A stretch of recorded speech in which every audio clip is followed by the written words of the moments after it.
Hello and welcome to the fourth card in our Major Arcana series, where we go through card by card through the Major Arcana, looking at the imagery, the symbols and the meanings inherent in the card using two different decks. If this is your first time to my channel, please subscribe and like the video. In the meantime, go make yourself a cup of tea, settle down, get your deck ready as we look at the Emperor.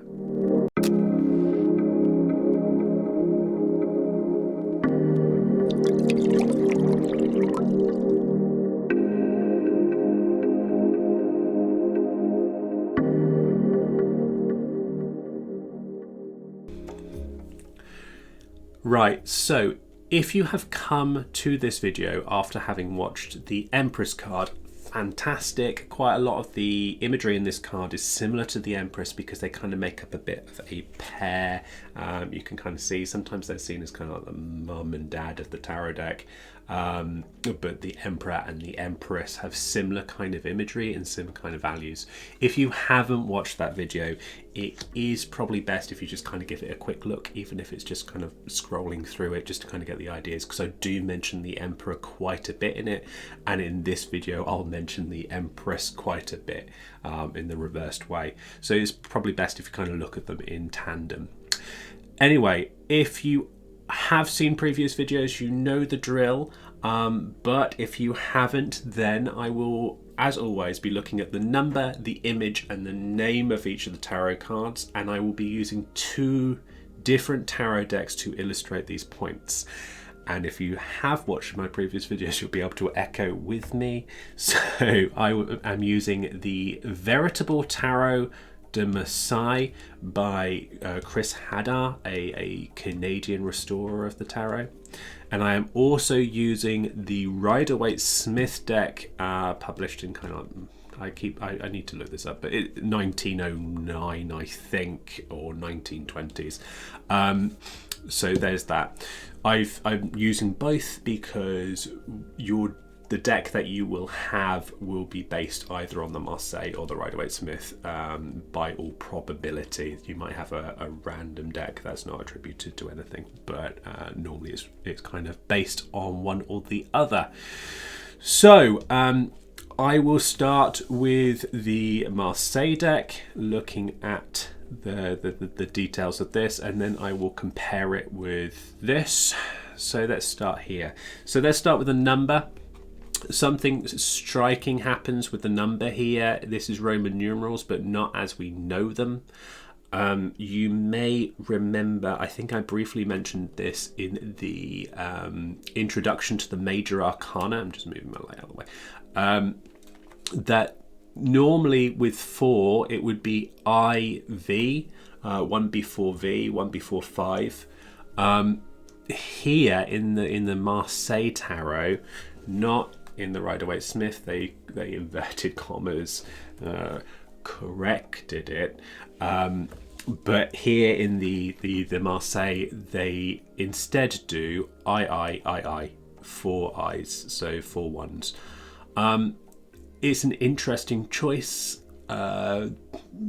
Occult tarot readers see this as indicating that it is a clear progression, that each card builds on the previous card, and is never a preceding card to the next card. So it's not, the Emperor is not 1 minus the Pope, it is 1 on top of the Empress. That sounded a bit dirty, but you get the point. So this is the reason why many people attributed this I. There is really no true understanding of the reason why the early card makers did this, but it kind of serves as a useful point in occult tarot. So 4. This is a really nice way of illustrating 4 because it looks like 4 little pillars. It looks like the 4 corners of a house or the 4 walls of a house. It looks like columns outside of a like ancient Roman temple. So we like this very much because it really does help us understand what 4 does mean in the tarot. So numerology wise, we were talking about how 3 came out of 2. So 1 is a dot, 2 is a line, 3 is the triangle. Here we've got an extra point, so we've got a square. Yeah, so 4s are squares. The 4 being a square makes it feel more substantial. So it is a cube, or the Platonic solid for Earth. It is about foundation, stability. It is about 4 walls and a house. It is the 4 directions, the 4 elements, the building blocks of life, if you know, on the occult elements, not the chemical elements on the periodic table. So this is about stability. This is about things being in a solid base.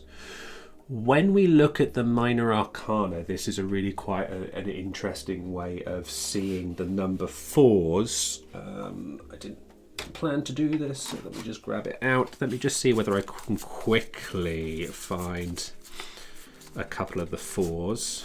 6.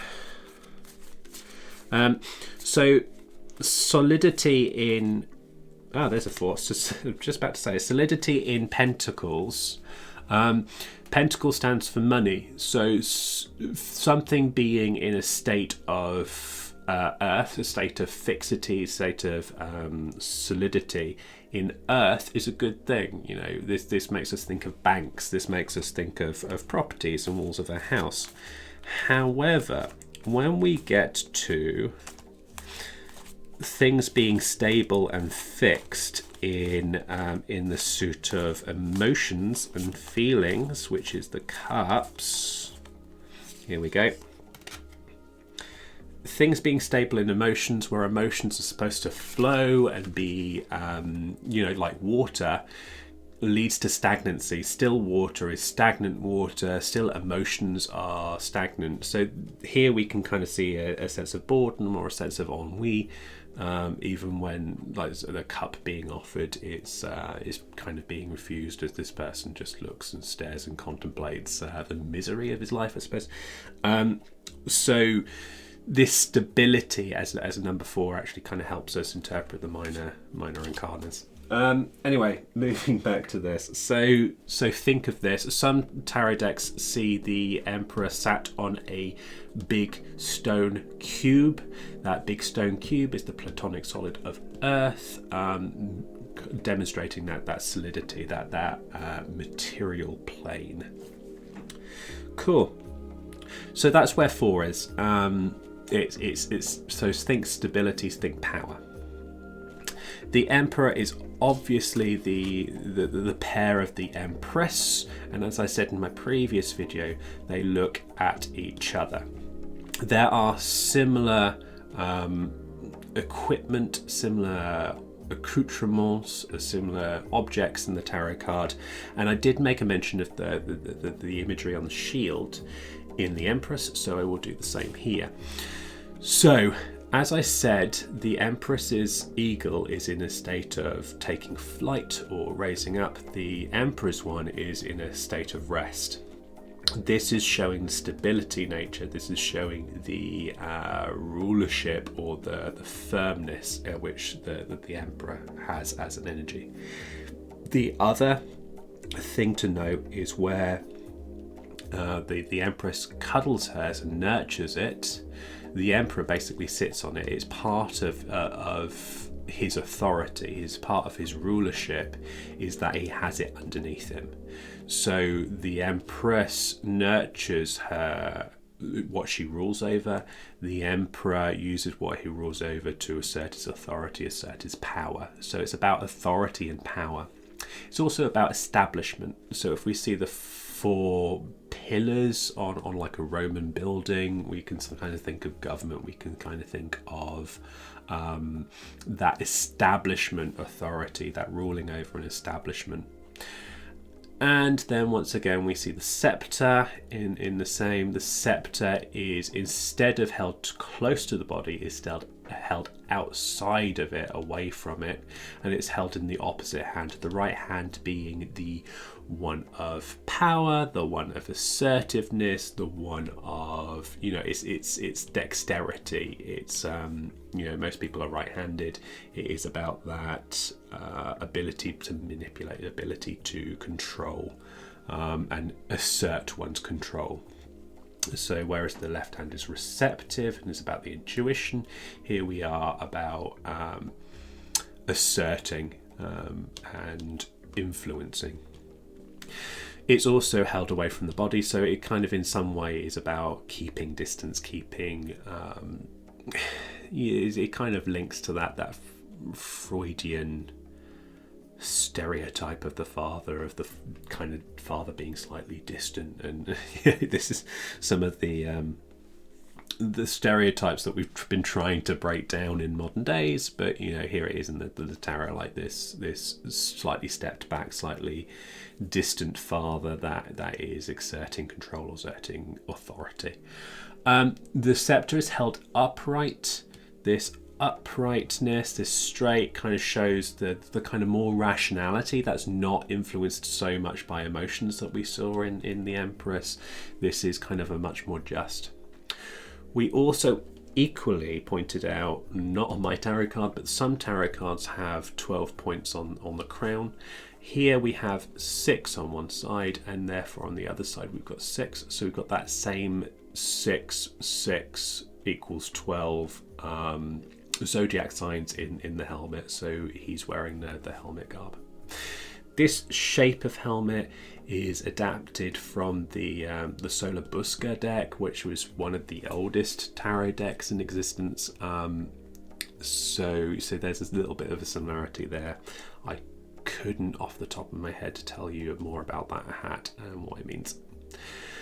So let us take a quick gander at the here we go. Right, so this is the Madney deck, the 1734 deck of the Marseille that I'm particularly fond of. We can see this scepter being held upright. We also have, if you can see this, the Emperor isn't actually really sat on this throne. So here's the throne, and that's his weight, yeah? So this is showing the Emperor is one of action. It's showing that the Emperor is such an active go-getter that he can barely even sit on his throne without wanting to move.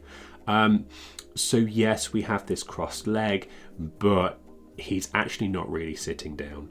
So it's one of action. It's one of exerting one's control, asserting one's control. It's one of exertion rather than rest, you know, where we saw the Empress at rest and we saw the High Priestess kind of at rest. Here we're seeing one that's very, very active.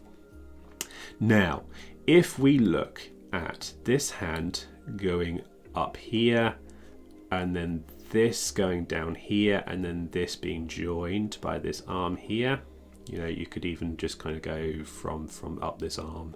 We can see this triangle. If we go down this leg and this leg, we get this cross. So we get this kind of triangle and cross. Now, the alchemists amongst us will kind of recognize this as the symbol of sulfur, which is a very active element. It's the very fiery element out of the two. It is the masculine principle out of the three. The alternative is Mercury being the feminine principle, which is this, and then the inert principle, the passive principle being salt, which would be this. The salt was added later by Paracelsus, and Paracelsus kind of added this in as a stabilizing, and he probably took it from Arabic alchemists. Anyway, this is not an alchemy lesson. Let's get rid of those. So this can mean, or could be seen as meaning, the dominion of spirit, this triangle, over matter. This asserting one's will or asserting one's spirit over matter. And this is kind of what we see in the rest of the card as well that we've been talking about. So there's another hidden. Like I said, in some of the thrones, this is seen as solid. It's not in this. It's not seen as this in this. But some decks you might see that him sitting on like a cube. The feet are covered against this earth, which is in slight contrast to my version of the Empress with a bare foot. But this is kind of almost like talking about distancing oneself from nature and distancing oneself from the world of sensation, the world of sensuality, the world of naturing, which I was talking about in the previous one, that natura, naturans, and naturata. So there you go. That pretty much shows all the things. Oh, the only other one which I will show you on the card table is the line of sight, which I forgot to do. So the Emperor looks this way. First of all, he looks at the previous card, so he's looking at the Empress, and they actually stare basically at each other. So if they came up side by side, especially in a kind of a love relationship, this could be kind of like a good relationship. This is like you are looking at your partner and your partner is looking at you. If it was more like this, you're both looking at other things, you're both distracted from each other. This is also looking at the past, but it's so straight on, it kind of feels like this domination of one's past. So in some ways, this card really should be facing the future because it's about pressing on. But this card is looking backwards, but in such a powering way. It's like the domination of one's past, the moving on over one's past.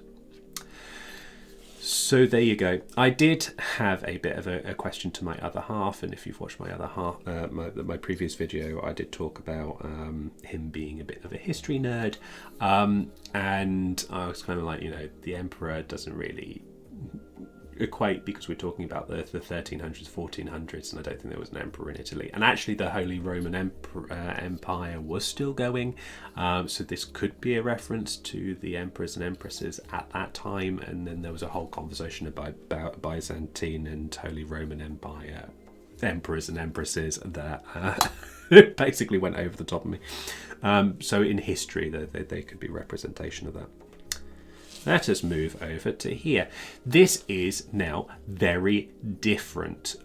This is one of the cards that Pamela Coleman Smith really did change quite a bit, and it might look on the surface like, oh yeah, similar kind of thing, but there's actually a lot that's different. So the Golden Dawn, it's not completely accurate to align the Rider-Waite-Smith with the Golden Dawn, because it was more about A.E. Waite's next thing, the Rosicrucian Brotherhood. But the Golden Dawn aligned this card with Aries. So you can see an awful lot of the ram's head being detailed around this card. Yeah. So here it is on the two things, and here it is on this. That would make this card quite fiery. Whereas in this, because of the 4, it kind of feels a bit more earthy. Here it's kind of much more on the fire end of the spectrum because of this aligning with Aries. So the king is robed in red, which is not just a sovereign colour, but it's also one of active fire. He is looking more elderly, on the elderly side of the spectrum, mostly because of the grey hair and the Gandalf beard. But he's also wearing armour underneath his robes, so it's hinting at him being, very similar to the God of War, like the Martian God of War. He's an ex-soldier. He is someone that's become the Emperor because of his great military background or his great military conquests. Yeah. So this is about one of conquest, it's one of power, and it's one of exerting authority, similar to the previous card. He is holding the globe, as we saw in the Empress in the Rider-Waite, her globe looked like a little baby rattle thing. This is just a big solid lump of spherical gold by the looks of things. So it's a kind of a hint of the wealth, the not needing things to be too pretty, just practical aspects of the Emperor. But also the same kind of thing about the globe. It's about that sovereignty, that ruling over the globe. So his little scepter thing. Let's talk about this. So this is an odd looking thing. It looks like a 0 on top of a T, like ot, or a TO2. It's Waite describes this as the crux ansata. That is the Christianized symbol of the Ankh. So in Egyptian kind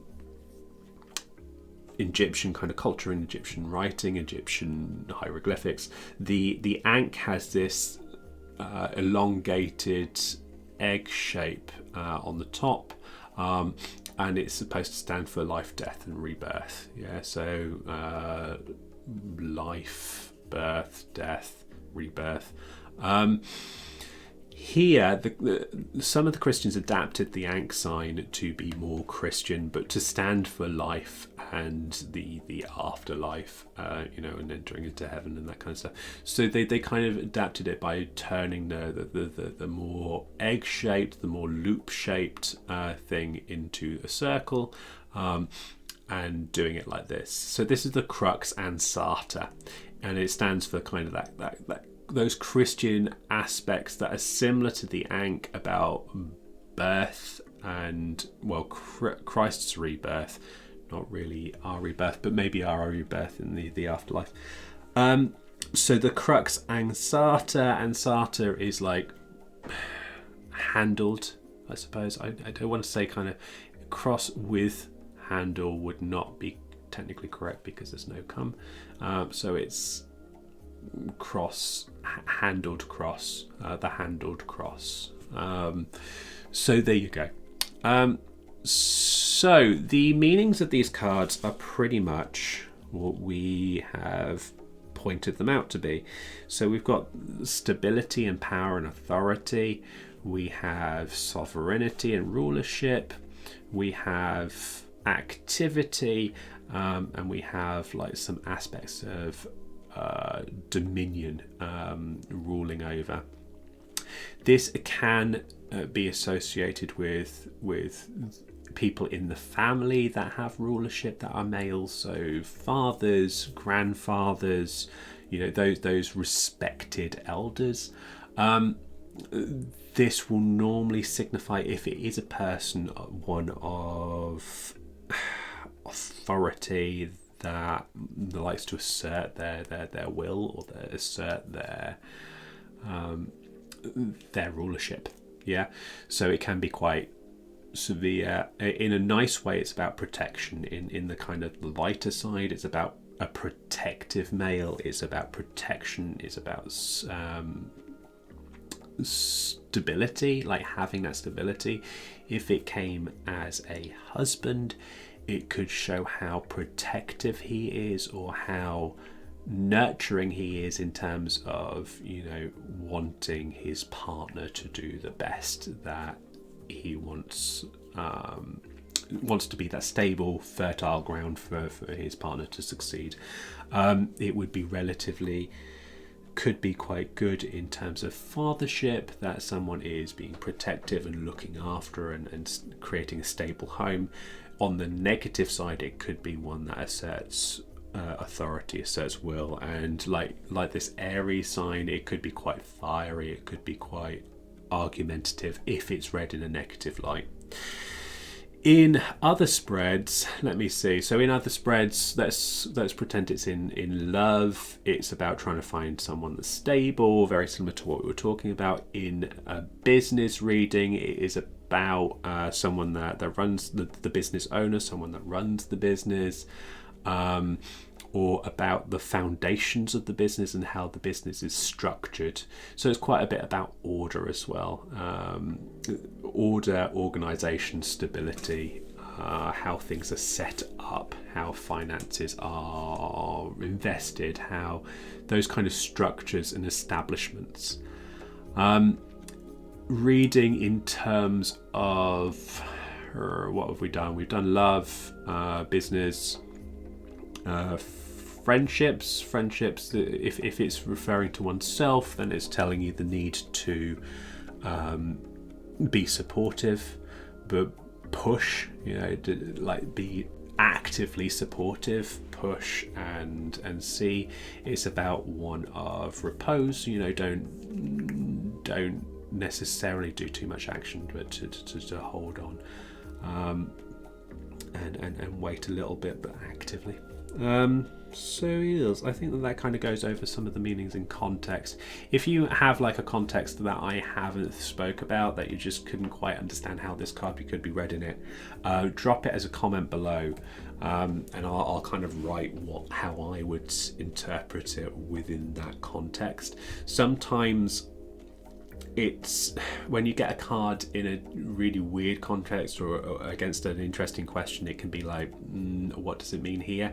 And in those cases, I'd suggest you just go back to how it feels as energy and how it feels as an emperor and how it would respond.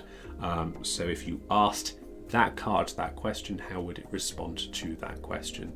The emperor is normally about kind of doing something to correct it, but it's also about kind of making sure that there's a nurturing, stable field. So doing it in an ordered way. Sometimes it's associated with Jupiter, and Jupiterian kind of aspects can be seen, and sometimes it's interpreted in terms of Aries. So that kind of goes over it. That lists its number and the number 4 and the meaning of the number 4 in tarot. We've spoken about the symbols that are hidden in the card, especially in the Marseille, and that are very obvious in the Pamela Coleman Smith deck. And we've spoken about some of the divinatory meanings that it could be assigned to. If you haven't already, please subscribe to the channel. If you have subscribed, then please like the video. And feel free to put any comments or criticisms or questions for me below. I have in the description below listed the 2 decks that I'm using, as well as a link to my Patreon, where you'll be able to download a cheat sheet about this card that underlines everything that we've talked about, along with images and some basic readings and basic divinatory meanings. So I hope that's been helpful to you. Stay tuned for the next card in our series, which is Le Pape, or the Pope, or the Hierophant. Thank you very much. Take care. Bye.